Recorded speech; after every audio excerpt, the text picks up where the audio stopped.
Hello बच्चों, कैसे हैं। आज हम कक्षा 10वीं की 10th के पहले चैप्टर रियल नंबर्स की पार्ट 1 और इसमें जो शुरुआत है वो वहाँ से है जहाँ आप बचपन से पढ़ते चले आ रहे हो। जैसे इतना आसान टॉपिक से इन्होंने शुरू किया है कि आपने 5 को 3 से भाग किया, 5 डिवाइडेड बाई 3, 3 वन जा 3, 2 रिमाइंडर। ये आप सबको आता है। अगर ये आता है तो इसी को ही उपयोग करके इन्होंने नया नाम दिया, यूक्लिड ने, यूक्लिड डिवीजन लीमा। इसी को यूज करके कैसे, आप देखो 3 और 5 में बड़ी संख्या कौन सी होगी? 5, क्योंकि जब भी आप 3 से भाग दे पा रहे हो। एक भागफल है, कोशेंट है, एंड 2 रिमाइंडर, शेषफल है। अगर हम 3 को 1 से इंटू करें, 3 वन जा 3, आपने पिछली क्लासों में पढ़ा ही होगा, और 2 को जोड़ दें तो 3 वन जा 3 प्लस 2 किसके इक्वल हो जाता है? 5 के। तो इसी को उन्होंने एक अब यूक्लिड डिवीजन लीमा यानी यूक्लिड विभाजन प्रमेय का नाम दिया, और इसी को शॉर्ट में कहा ईडीएल। ईडीएल क्या है? यदि ए और बी दोनों पॉजिटिव इंटीजर्स हैं, बोथ आर पॉजिटिव इंटीजर्स यानी पूर्णांक हैं, धनात्मक पूर्णांक, तो इन्हें हम लिख सकते हैं बड़ी संख्या 5 को ए मान लें, ए इक्वल टू 3 से भाग दे रहे हैं यानी बी मान लें इसको, जिससे जितनी बार भाग गया कोशेंट वो क्यू, और जो शेषफल बचा उसे हमने मान लिया reminder. So if a and b both have 2 positive integers such that a equal to b q plus are,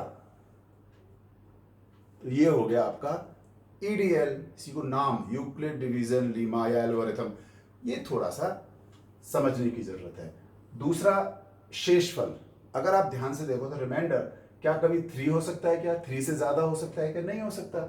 ये हमेशा कितना हो सकता है? अगर 3 से कोई नंबर ए चेंज कर दें, यहां तो 3 रखें, इसको चेंज कर दें, मान लो हमने कर दिया यहां 4, तो रिमाइंडर बचेगा 1, यहां करा 3 तो रिमाइंडर बचा 0।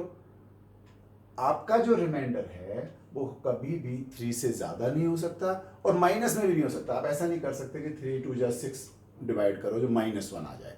इसलिए r की जो वैल्यू है वो 0 से तो बड़ी होगी या बराबर होगी, और जो ये b है इससे हमेशा छोटी होगी, और इसी का नाम दिया यूक्लिड डिवीजन लीमा, ईडीएल।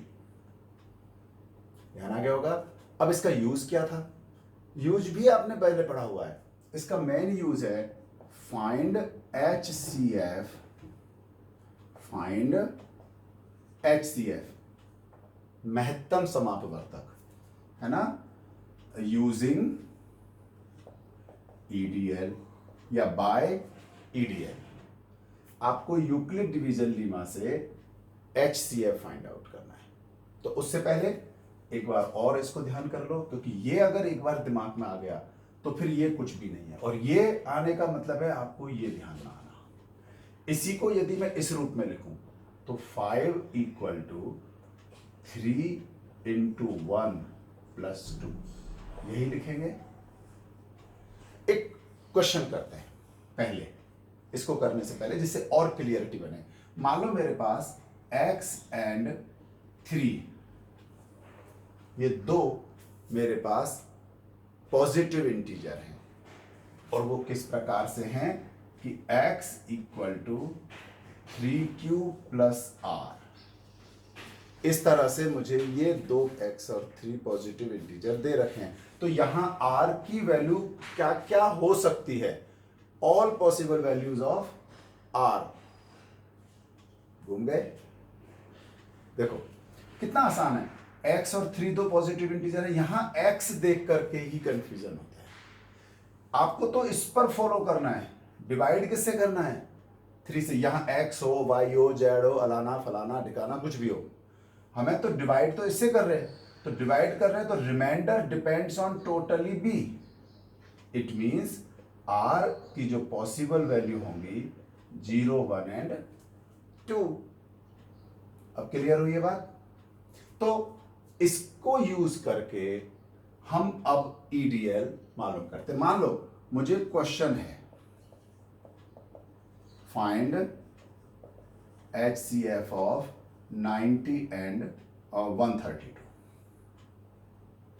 अब अगर आपने बचपन में पढ़ा है, ध्यान करना, तो उसमें इसको करने का जो आसान तरीका है, सबसे आसान तरीका, कि आप सबसे पहले 132 का 90 से भाग कर लो। जो आपने पहले पढ़ा होगा, इस तरह का मेथड भी बचपन में आता है। 9 दूनी 18 होता है, 92 से 180 ज्यादा हो रहा है तो 1 टाइम्स होगा 2, और अब बचेगा कितना, नेचुरली 4। क्या जो रिमाइंडर है, और डिवाइड तो नहीं हो रहा, डिवाइड नहीं हो रहा है, तो जो रिमाइंडर है क्या वो 0 है क्या, नहीं है। अगर रिमाइंडर 0 हो जाता तो 90 इन दोनों का HCF हो जाता, लेकिन अभी चूंकि ये रिमाइंडर 0 नहीं है, इसलिए इससे फिर डिवाइड करेंगे किसको, 90 को। 42 2 जा 84, ठीक है ना। अब रिमाइंडर देखें तो 6, अब भी 0 नहीं है, अब भी 0 नहीं है तो कोई दिक्कत नहीं है, हम एक बार और डिवाइड कर लेंगे। हाँ, अब रिमाइंडर आ गया 0। जब रिमाइंडर 0 जिस रिमाइंडर को डिवाइड करने पर आए, देखो यहां रिमाइंडर 42 था, अब हमने नेक्स्ट में इसको b बना दिया, ये a है, पहले ये a था, ये b था, पर चूंकि रिमाइंडर 0 नहीं आया, अब हमने इसको b बना दिया, इसको a बना लिया। अब देखा तो अब भी नहीं आया 0, तो इसको b बना करके इसको a बनाकर फिर से डिवाइड किया, लेकिन अब 0 आ गया। इसका मतलब 6 से डिवाइड करने पर 0 आया है। सो HCF ऑफ 90 एंड 132 इज 6। लेकिन ये रफ साइड का काम है, ये फेयर काम नहीं है। फेयर में कैसे लिखना है, बस इसी को 10th स्टैंडर्ड से लिख देना है। 10th में क्या करना है, लेट a इक्वल टू 132, क्योंकि a हमेशा ग्रेटर नंबर होगा, यहां पर a is always greater than b। So a 132 है और b है हमारा 90, देन बाय EDL, चलो सीधा ही लिख देता हूं, देन बाय EDL। अब इसमें EDL a और b दे रखें, तो a है मेरा 132 इक्वल टू 90 इंटू, चूंकि मैं वो पहले कर चुका हूं रफ साइड में, वो फेयर काम नहीं है, एग्जाम में ध्यान रखना, उसे कभी भी फेयर नहीं करना, वो एक लाइन खींचकर उधर रखो। लेकिन लिखना वहां से आसान रहेगा कि आपने एक बार डिवाइड किया है और शेषफल बचा है 42। हेयर यहां पर r is not equal to 0, so again applying EDL, इसलिए हमने दोबारा EDL लगा दिया। लेकिन अब ध्यान करो, ये b बन जाएगा, ये a बनेगा, तो 42 90, 42 नहीं 90 इक्वल टू, क्योंकि ये a बनाना, तो 90 इक्वल टू 42 इंटू 42 से कितनी बार डिवाइड हुआ था ये, 2 टाइम्स, रिमाइंडर बचा था 6। Here r is not equal to 0, then again by EDL, दोबारा लगाओ, अब ये a बन जाएगा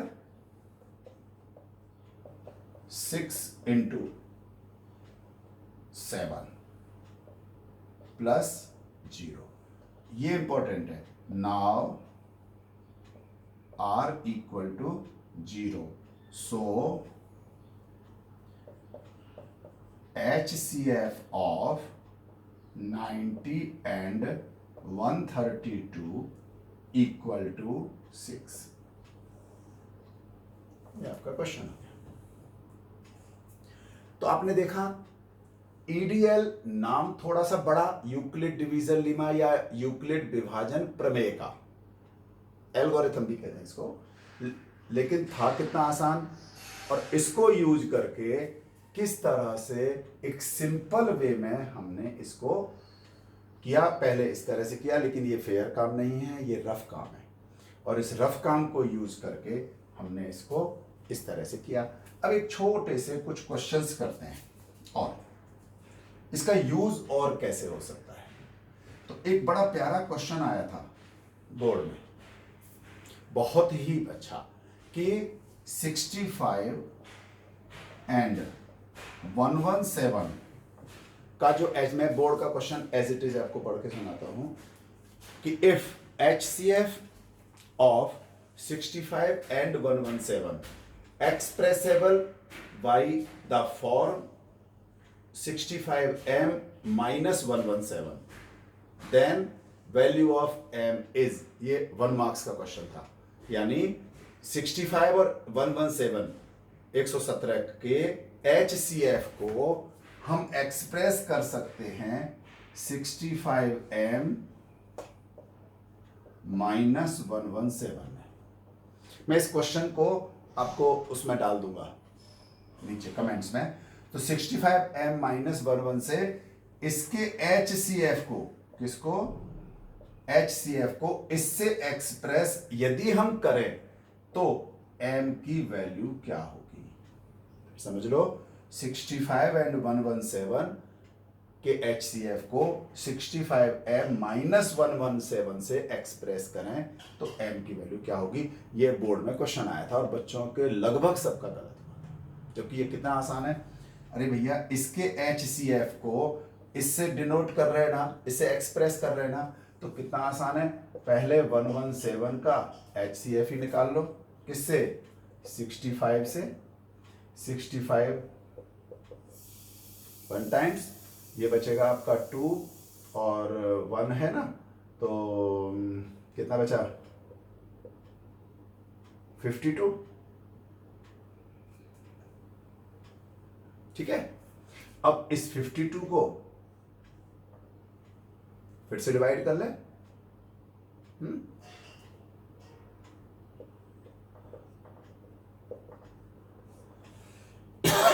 अब 3 1 और अब भी नहीं हुआ है रिमाइंडर 0, तो अब हो गया. लेकिन एग्जाम में अगर ये 1 मार्क्स का आया है तब एक अलग बात है, लेकिन अगर 2 मार्क्स का आया है तो पहले इसको आपको इस पूरे मेथड में डाल करके सबसे पहले निकालना पड़ेगा. कैसे, कि 1 बाय EDL, एक बार और इसका रिवीजन हो जाएगा, by EDL 117 equal to 65 into 1 plus reminder बचा मेरा 52. R is not equal to 0 again by EDL.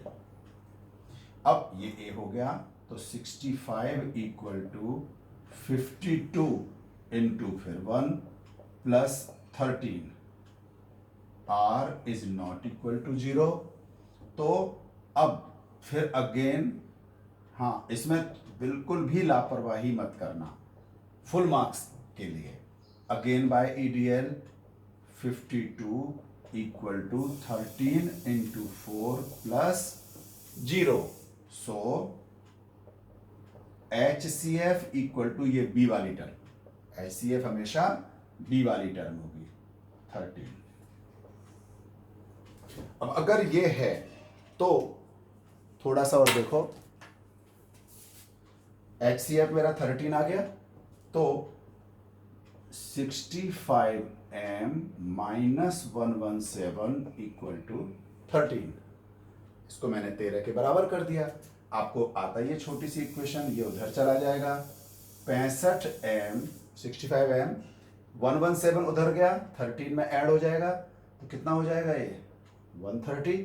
तो m इक्वल टू 65 से डिवाइड करोगे तो ये आ जाएगा 2। इस तरह से ईडीएल यूक्लिड डिवीजन लेमा या यूक्लिड विभाजन प्रमेय का, जो कि ए और बी पॉजिटिव इंटीजर यानी पूर्णांक, धनात्मक पूर्णांक, इस प्रकार से है कि a equal to b q plus r, जहां r रिमाइंडर है जो कि हमेशा b से छोटा होगा और 0 के बराबर तक हो सकता है।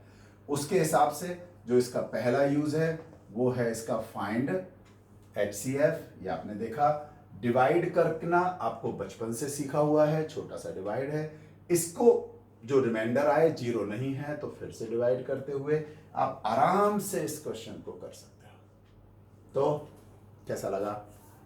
बहुत ही आसान है। शुरुआत के चैप्टर से ही इतना आसान शुरू किया है कि आप सभी कर सकते हो। तो enjoy maths with Goyal sir.